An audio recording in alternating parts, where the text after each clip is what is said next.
చేయుటకు నీవిచ్చిన పని చేయడానికి సమస్తం నేను విడిచేశాను నువ్వు చెప్పగలవా? పేతురు అడిగాడు, అయ్యా మాకు లాభం ఏంటి?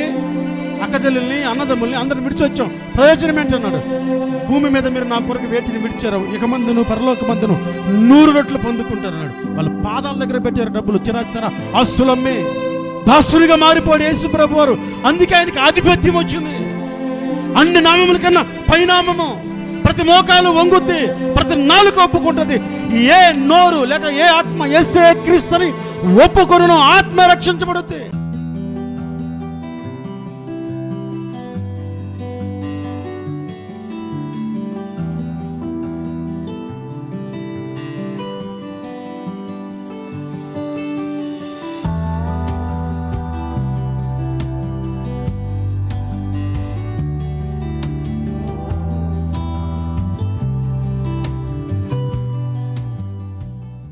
దేవుని పరిశుద్ధ నామానికి మహిమ కలుగును గాక.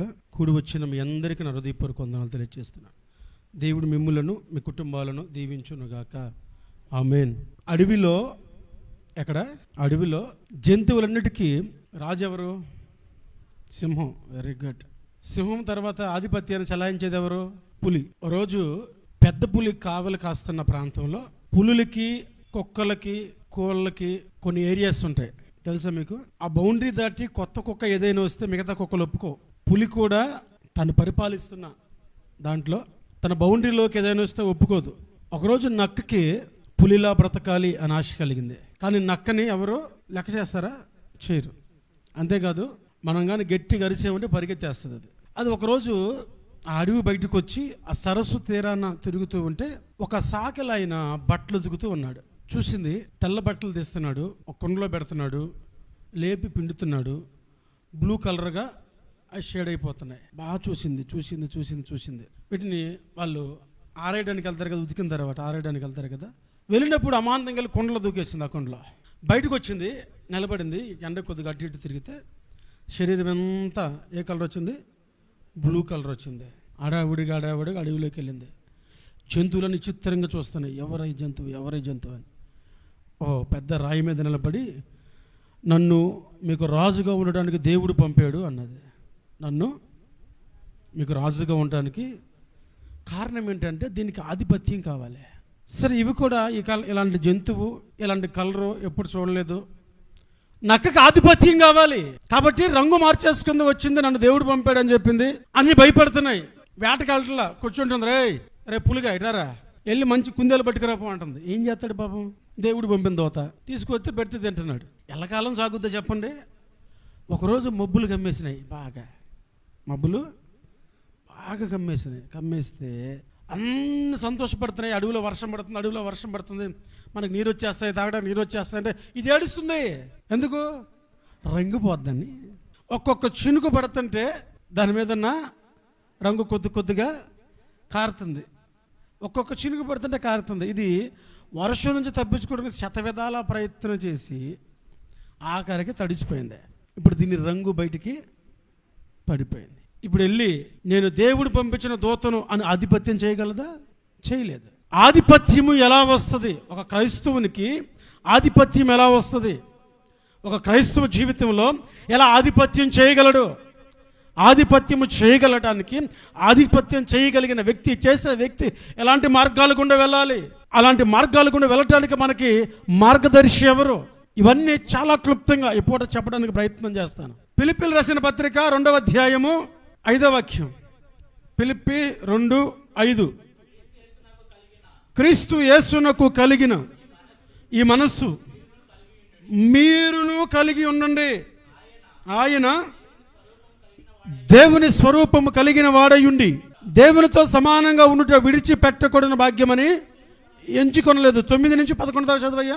అందుచేతను పరలోకమందు ఉన్నవారిలో కానీ, భూమి మీద ఉన్నవారిలో కానీ, భూమి కింద ఉన్నవారిలో కానీ ప్రతి వాని మోకాళ్ళు యేసు నామమున వంగునట్లు, ప్రతి వాని నాలుకయు తండ్రి అయిన దేవుని మహిమార్థమ యేసుక్రీస్తు ప్రభువుని ఒప్పుకున్నట్లు దేవుని ఆయన్ని అధికముగా హెచ్చించి ప్రతి నామమును హల్లెలూయా. చిన్న ప్రార్థన చేసుకుందాం. కృప కలిగిన వాడా నీకు స్తోత్రాలు. ఈ పూట మీరు మాతో మాట్లాడండి. మీరు మాట్లాడుతున్న ప్రతి మాటకు మా జీవితాలు స్పందించే కృపను కలుగు చేయండి. మీరు మాట్లాడుతూ ఉండగా వినగలిగిన చెవిని, గ్రహించగలిగిన మనస్సును మీరు కలుగు చేయండి. సమయోచితమైన మీ జ్ఞానమును మీరు నాకు అనుగ్రహించి నీ బిడ్డలందరితో మీరు మాట్లాడమని నజరేయుడగు యేసుక్రీస్తు నామములో అడిగి వేడుకొనుచున్నాము తండ్రి, ఆమేన్. హల్లెలూయా, హల్లెలూయా. యేసుక్రీస్తు ప్రభువారి గురించి పౌలు గారు ఫిలిప్పీలకు రాస్తూ, యేసుక్రీస్తు ప్రభువారి నామము అన్ని నామముల కంటే పైనామం. అది ప్రతి నాలుక ఒప్పుకోవాలి, ప్రతి మోకాలు వంగాలి ఆయన ఎదుట.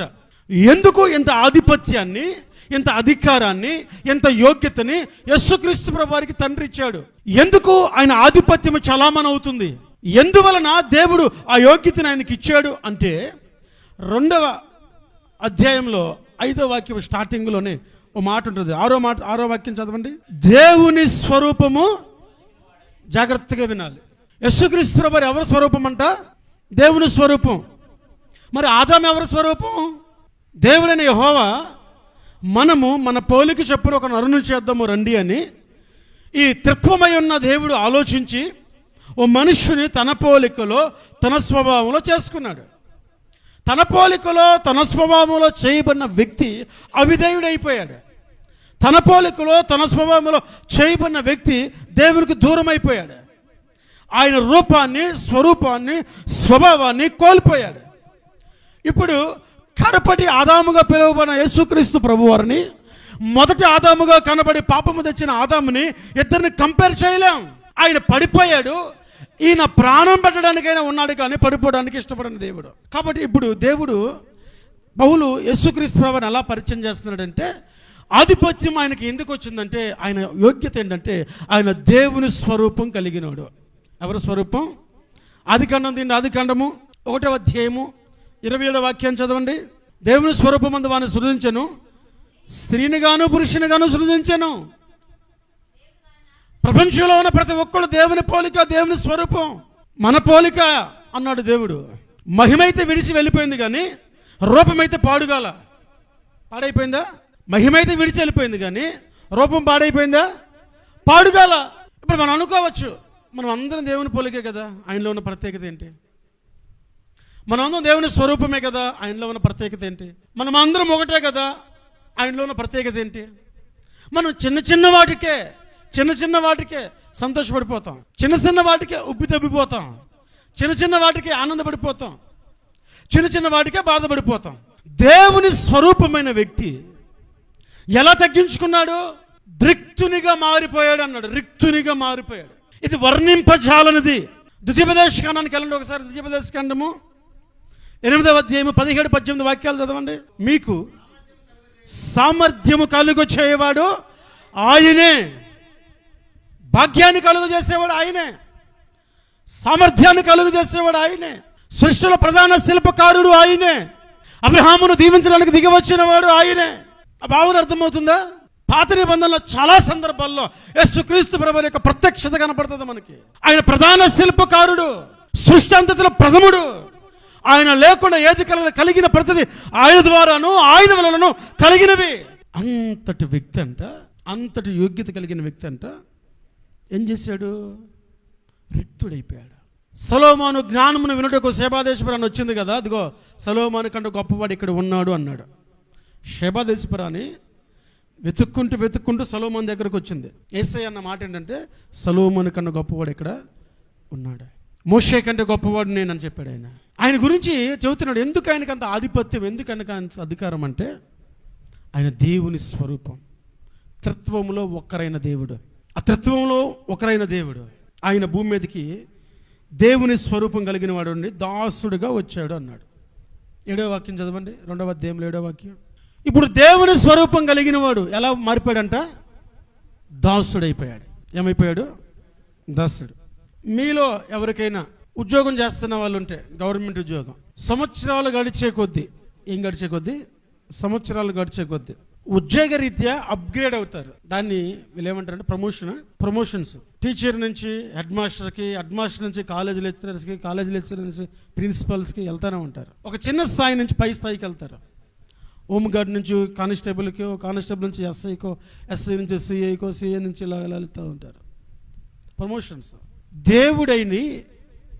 దేవుని స్వరూపం కలిగిన వాడయుండి ఆయనకు ప్రమోషన్ కాదు, ఉన్నత స్థాయి నుంచి కిందకి దిగాడు.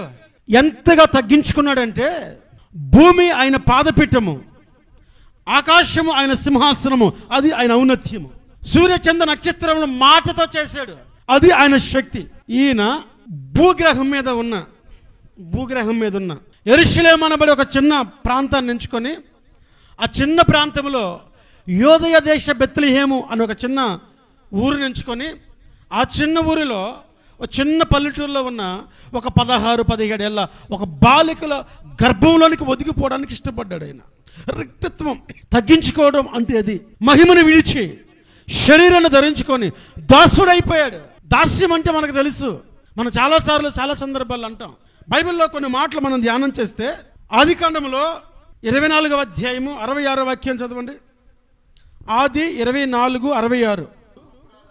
అప్పుడు ఆ దాసుడు తాను చేసిన కార్యములని ఇస్సాకుతో, జాగ్రత్తగా వినాలి, దాసుడు అనేవారు ఎవరంటే జవాబుదారుడు. ఎవరు? దాసుడు అనేవాడు జవాబుదారుడు. ఇంట్లో ఒక పనివాడు ఉన్నాడు, లేదా మనమే ఒక ఇంట్లో పని చేస్తున్నాం, మనం ఏం చేసామో యజమానుడికి జవాబు చెప్పాలా. ఉద్యోగం చేస్తున్నావు, నువ్వేం చేస్తావో నీ పై అధికారికి రిపోర్ట్ ఇవ్వాలా. జవాబుదారి తత్వం. సర్వ సృష్టికి దేవుడైన వ్యక్తి, సర్వమును చేసిన వ్యక్తి, సర్వము నోటి మాట ద్వారా సృజించిన వ్యక్తి, ఈ భూమిని మనిషికి నివాసయోగ్యంగా మార్చిన వ్యక్తి దాసుడైపోయాడు. ఓ మాట అంటాడు దేవుడు శిష్యులతో మాట్లాడుతూ, యజమానుడు చేయనది దాసుడు ఎరుగుడు కనుక మిమ్మల్ని నేను దాసుడు అనక నా స్నేహితులను పిలుచుచున్నాను అన్నాడు. ఆయనేమో దాసుడిగా తగ్గించుకున్నాడు, మనల్ని ఏమంటున్నాడు? స్నేహితుడు.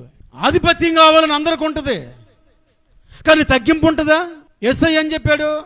మీలో ఎవరైనా ప్రముఖుడై ఉండకూడని తను తగ్గించుకోవాలరా బాబు అని శిష్యుల పాదాలు కడిగి భోజనాన్ని కూర్చున్నారో లేదు, గొడవ వచ్చింది. ఏంద్రా మీ గొడవ అంటే, మా దేవుడు గొప్పవాడు, రేపు పరలోకంలో నీ కుడి పక్క నేను ఉంటాను, అడుంటాడా అని అడుగుతున్నారు. ఎవడు అది కూడా వాడు తగ్గించుకోవాలని ఇప్పుడు దాకా మీ పాదాలు కడిగాను కదా. ఇప్పుడు మీరు చేస్తుంది ఏంటి? నీ కుడి పార్శ్వమున పరలోకంలో నేను అనుకుంటానా, ఆయన అనుకుంటాడా? ఒక ఆవిడ వచ్చేసి 2 పిల్లలు తీసుకొచ్చేసి, అయ్యా మా చిన్నోన్న ఒక పక్క పెద్దోన్న ఒక పక్క పెట్టుకో, ఒకని కుడి పక్క ఒకటి ఎడం పక్క అన్నది. అప్పుడు యేసయ్య అన్నాడు, ఎవరు కుడి పక్క ఉండాలో ఎవరు ఎడం పక్క ఉండాలో అది తండ్రి స్వాధీనంలో ఉంది, నేను చూసుకుంటాలే అనలా, తండ్రి స్వాధీనంలో ఉంది. అంతే. భూమి మీద ఒక దాసుడు ఎలా జీవించాలో అలాగే జీవించడానికి ఆయన ఇష్టపడి వచ్చాడు. అన్ని నామముల కన్నా ఎందుకు ఆయన నామం పైనామం అంటే, సమస్తాన్ని విడిచి భూమి మీదకి వచ్చాడు ఆయన. యోగ్యతలు అన్ని దేవుని స్వరూపాన్ని వదిలేసుకున్నాడు. హెబ్రీ పత్రికలో మోషే గురించి అంటాడు, అతడు ఇశ్రాయేలుతో కూడా ఐగుప్తులతో కూడా ఐగుప్తులో ధనభోగాల కంటే ఇజ్రాయేల్తో నింద గొప్ప భాగ్యమని ఎంచాడు అంటాడు. మరి మోషేనే అంత గొప్పగా చెబితే, నిందను అనుభవించడానికి వచ్చిన మోషే గురించి అంత గొప్పగా చెబితే, సర్వ సృష్టికి దేవుడయ్యుండి సమస్తానికి నిర్మాణకుడయ్యుండి శరీరధారిగా భూమి మీదకి వచ్చి మానవాళి కొరకు చనిపోయిన యేసయ్య గురించి ఎంత చెప్పాలి? ఆయన తగ్గింపు గురించి ఏమని మాట్లాడాలి? రిక్తునిగా చేసుకున్నాడు. ఎలాగంటే దాసునిగా. దాసుడు ఎవరంటే జవాబుదారితనం కలిగిన వాడు దాసుడు. అసలు తగ్గించుకునే స్వభావం ఉండదు మనకి, ఇంకా జవాబుదారితనం ఉంటుందా? జవాబుదారితనం అంటే ఏంటి? మనం చేసిన పనికి ఎవరైనా ఏమైనా అడిగితే తిరిగి సమాధానం చెప్పగలగాలి. జవాబుదారితనం. ఆడు నా కళ్ళ ముందు పుట్టినాడు, ఆడేంత నేనంత ఆడికి చెబుతానా అనమను. రిక్తునిగా ఆయనే తగ్గించుకుంటే నువ్వెంత నేనెంత, మన బ్రతుకులెంత. యోహాను సువార్తకు రండి ఒకసారి, 17వ అధ్యాయము 4వ వాక్యం చదవండి. చేయుటకు నీవు నాకు ఇచ్చిన పని. ఎవరు చెబుతారు ఈ మాట తెలుసా? ఎవరు చెప్పారని కదా, ఎవరు చెబుతారో తెలుసు ఈ మాట అంటున్నా. జవాబుదారితనం కలిగినవాడు. నువ్వు చెప్పిన పని నేను చేసేసానయ్యా అంటున్నాడు. ఆదికాండం 24వ అధ్యాయం 5వ వాక్యం మనం చదువుతున్నప్పుడు అబ్రహాము ఎలియాజర్ని పంపుతూ అంటాడు, ఒకవేళ ఆ స్త్రీ నీతో కూడా రావడానికి ఇష్టపడకపోతే నువ్వేదైతే ప్రమాణం చేసావో ఆ ప్రమాణం నుంచి నువ్వు విడిపించబడచ్చు, నీ మీద ఆ నెపం ఉండదు. కానీ యేసు ప్రభువులో ఆదాసత్వం చేయలే, ప్రాణము పెట్టి అయినా సరే ఇచ్చిన పనిని నెరవేర్చడానికి వచ్చాడు. ఎలియాజరు వెళ్తున్నాడు ఒక పని మీద, జవాబుదారితనం కలిగినాడు. ఆయనకి యజమానుడు ఏం చెబుతున్నాడు అంటే, స్త్రీ నీతో కూడా రావడానికి ఇష్టపడకపోతే వదిలే, ఈ ప్రమాణానికి నీకు సంబంధం లేదు. కానీ యేసు ప్రభువు ఏం చేస్తున్నాడంటే, ప్రాణమును పెట్టి ఆ సంధిని సమకూర్చడానికి చూస్తున్నాడు.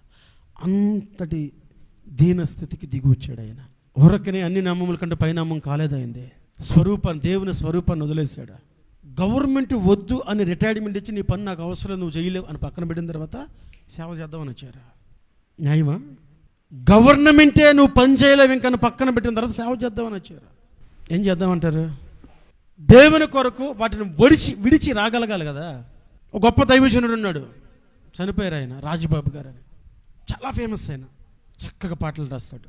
భార్యాభర్తలు ఇద్దరు టీచర్స్, ఇద్దరు మగబిడ్డలు. సేవ పిలుపు ఉంది ఈయనకి, సేవ పిలుపు ఉంది.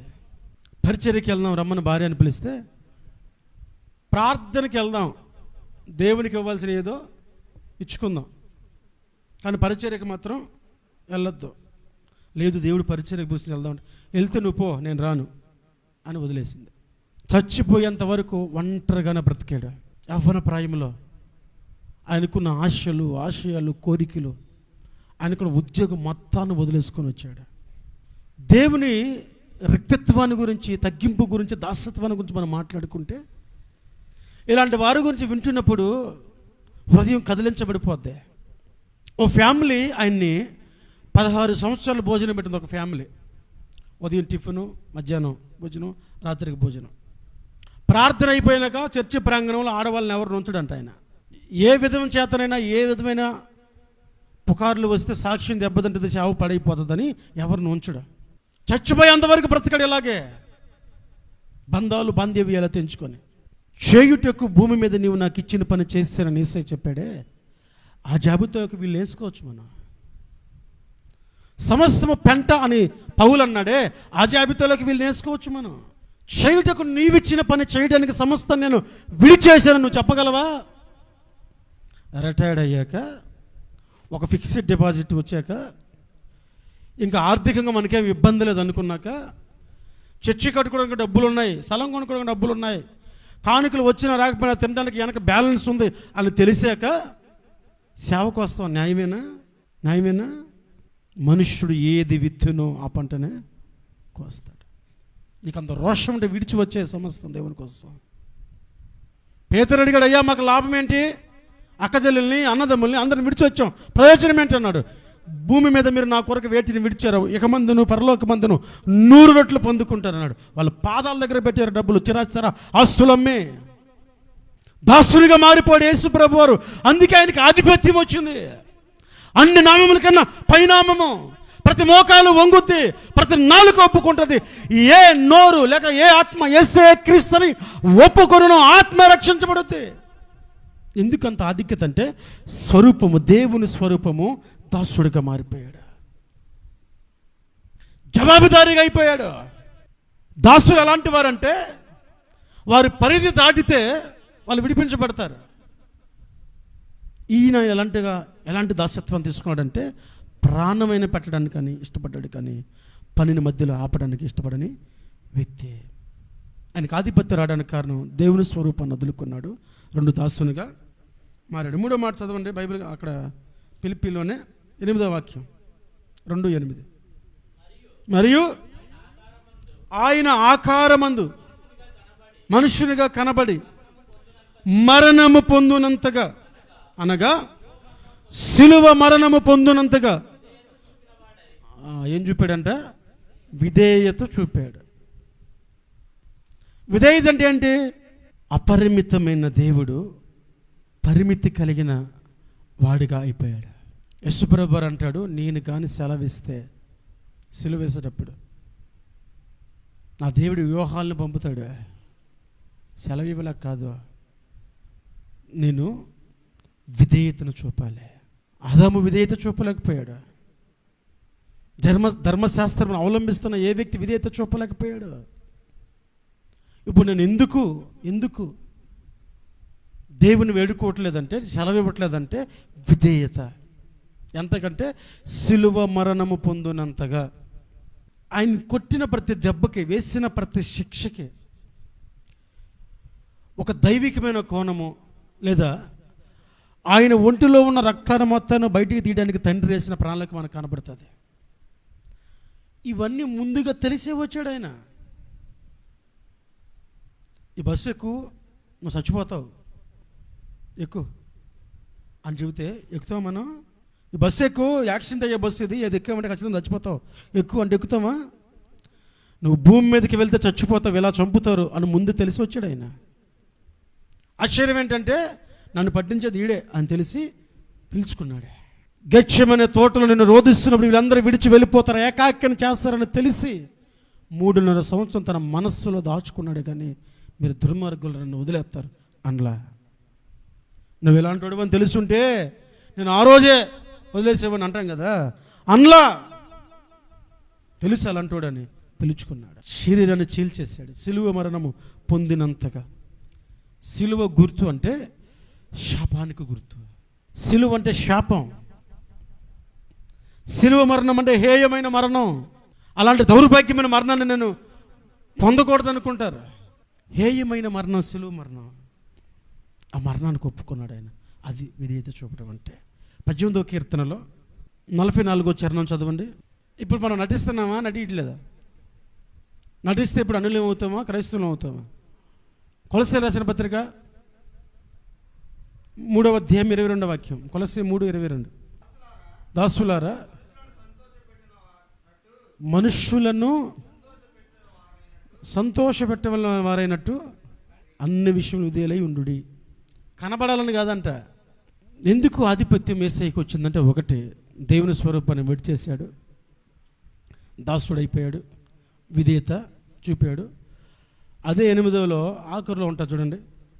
మరియు ఆకారమందు మనుష్యుడిగా కనబడి మరణము పొందినంతగా, అనగా సిలువ మరణము పొందినంతగా విధేయత చూపిన వాడై తన్ను తాను, ఎవడో తగ్గిలా, తన్ను తాను తగ్గించుకొనెను. ఎలా తగ్గించుకున్నాడంట? ఒకటి తగ్గించిన అవసరంలా, ఆయనకి ఆయన తగ్గించుకున్నాడు. మనం తగ్గించుకుంటామా? తన్ను తాను తగ్గించేసుకున్నాడంట. ఎవరు తగ్గించలే. వాళ్ళ కోసం నేను చచ్చిపోతా వెళ్ళి అని తన్ను తానుగా దిగు వచ్చాడు. వాళ్ళ కోసం నేను ప్రాణం పెడతానని తనకు తానుగా కిందకు వచ్చాడు ఆయన. విలియం కేరీ గారిని ఒకరోజు మన మధ్యలో చెప్పులు అమ్ముకున్న ఆయన ఉన్నాడు. వాక్యం చూతాడంట. ఏందో రా అని పిలిచారు. వెళ్ళాడు. వందనాలు అయ్యా, పాస్టర్ గారికి వందనాలు, నా గురించి చాలా గొప్పగా చెప్పాడు ఆయన. చెప్పులు అమ్ముకోవాలంటే షాప్ ఉండాలి, షాప్ పెట్టుకునే స్తోమత నాకు లేదు, తెగిపోయిన పాత చెప్పులు కుట్టుకునేవాడిని నేను అని చెప్పాడు. అది తగ్గింపు అంటే. డాక్టరేట్ పిలవలేదని కాదు, రెవరెండ్ అని పేరు వేయలేదని కాదు, దేవుడే తనకు తానుగా తగ్గించుకున్నాడు. మత్తయి సువార్త 18:4. దినవృత్తాంతాలు, క్రోనికల్స్ 2 దినవృత్తాంతాలు 32:26. మత్తయి 18:4. కాగా తన్ను తాను తగ్గించుకుని వాడెవడో వాడే పరలోక రాజ్యములో గొప్పవాడు. చిన్నపిల్లలు తీసి చెబుతున్నాడు, ఈ చిన్నపిల్లలాగా తగ్గించుకోవాలి అని. చదవండి 2 దినవృత్తాంతాలు. హిజ్కియా హృదయ గర్వము విడిచి తానును యెరూషలేము కాపురస్తును తమ్మును తాము తగ్గించుకొనురి. ఎవరైనా? హిజ్కియా. ఏం విడుదల పెట్టాడంట? హృదయ గర్వం. ఎవరికైనా కనబడుతుందా? నా హృదయంలో గర్వం ఉందనుకో, చాలా కష్టం మీరు కనబెడతాం. అది క్రియారూపం దాలిస్తే తప్ప మీరు కనబెట్టలేరు. ఏం విడిచాడు? హృదయ గర్వాన్ని విడిచి తగ్గించుకున్నాడు. లోకాసు వార్తకు మనం వెళ్తే 14వ అధ్యాయము 11వ వాక్యం చదవండి. ఎవరైనా ఒకరు యాకోబు పత్రిక 4:10 చదవండి. తన్ను తాను హెచ్చించుకుని ప్రతివాడు తగ్గించబడును, తనను తాను తగ్గించుకోవాలి, వాడే గొప్పవాడు అనేసి చెప్పాడు. ప్రభువు దృష్టికి హల్లెలూయా, ప్రభు దృష్టికి మిమ్మల్ని మీరు తగ్గించుకుంటే అప్పుడు ఆయన మిమ్మల్ని హెచ్చిస్తాడు. ఇప్పుడు యేసు ప్రభు వారు ఎందుకు అన్ని నామముల కంటే పైనామంగా ఎంచబడ్డాడంటే, దేవుని స్వరూపాన్ని వద్దనుకున్నాడు, దాసుడైపోయాడు, విధేయత చూపించాడు, తన్ను తాను తగ్గించుకుని భూమి మీదకి వచ్చి మానవుల కొరకు చనిపోయాడు. ఈ కేటగిరీలో ఎక్కడ కూడా మనల్ని మనం ఇముడ్చుకోలేం. యోగ్యత మనం తగ్గించుకోలేం. ఎప్పుడు స్వభావాన్ని, స్వరూపాన్ని విడిచేశాడు దేవుడు, మహిమను విడిచాడు దేవుడు. యోగ్యత ఎప్పుడు కూడా దేవుడు అనుగ్రహించాలి. అగ్రస్థానాలు ఎప్పుడు కోరుకోకూడదు. దేవుని దృష్టిలో నువ్వు తగ్గించుకుంటే దేవుడు నిన్ను హెచ్చిస్తాడు. యోహాను అంటాడు, ఆయన హెచ్చవలసి ఉన్నది, నేను తగ్గవలసి ఉన్నది అంటాడు. అక్కడ ఎవరిని హెచ్చించబడేయాలో వాళ్ళే హెచ్చించబడాలి. అది దేవుడు కోరుకున్న స్థానం, దేవుడు మాట్లాడే స్థానం. అక్కడ ఎవరికి ఆధిక్యత అంటే దేవునికి ఆధిక్యత. ఆయన మహిమను విడిచి దిగొచ్చేస్తే, ఆయన దాసుడైపోతే, ఆయన విధేయత చూపిస్తే, ఆయన తనకు తానుగా తగ్గించుకొని బ్రతికితే మళ్ళీ మనమెంత? అందుకే ఆయన నామం అన్ని నామముల కన్నా పైనామంగా చేయబడింది. అందుకే ప్రతి మోకాలు ఆయన ముందు వంగాలి, అందుకే ప్రతి నాలుక ఆయన ఒప్పుకోవాలి. మనల్ని కూడా మనం తగ్గించుకుంటే క్రీస్తు ఆధిపత్యంలోనికి ఆయన మనల్ని తీసుకొని పోతాడు. ఈ మాట దేవుడు మన వెనుకల్లో దీవించునుగాక. ఆమేన్. దయచేసి అందరూ మోకరించి ప్రార్థన చేసుకుందాం.